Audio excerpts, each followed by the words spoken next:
Al was an ice boat racer as a hobby.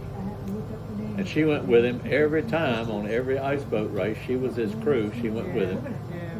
He raced ice boats all over the northern part of this country, upstate New York, Minnesota, Michigan. He raced in Finland, in Poland, and on Lake Baikal in Russia. Oh, wow. He raced ice boats. Interesting. You look at Hal, and if you saw him 6 months before he died, I've had people, I'd ask them, how old do you think Hal is? I don't know, 60, 65? He was 90 and 91 then, but he was in good physical shape. And he grew up on a farm in Indiana, shearing sheep. And he won, as a kid, a student, the National Sheep Shearing Championship.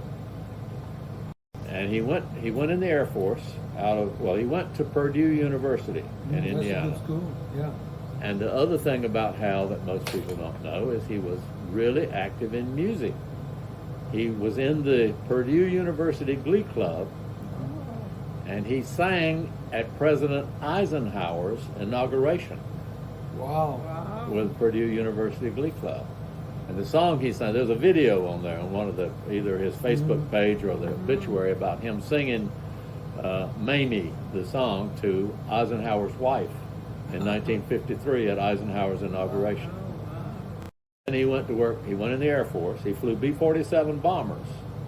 And I used to tell this story over and over, because Hal told it to me one time. He told me the whole story. I'll tell it part of it. Yeah. I said, Hal is the only guy you'll meet who ever dropped a live hydrogen bomb out of an airplane. Really? And Hal would always correct me every time I tell that. No, it wasn't exactly that way. It was on the ramp, and the crew chief forgot to secure the bomb, and it fell out while they were on the ramp. But it made for a good story. But it was true. I mean, he's the only guy that ever dropped a live hydrogen bomb out of an airplane. But Hal was also, on his birthday every year, he had an SW-19, I believe, when we were at Harnett County. And he had a Mooney.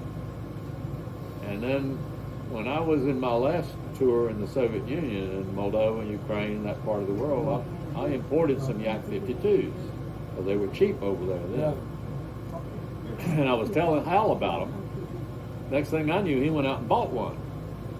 So he got involved with the Bandits Formation Group, flying formation flights over NC State football games and NASCAR races and veteran events, and spent 10 years doing formation with his formation group when he was in his 80s and early 90s. Yeah.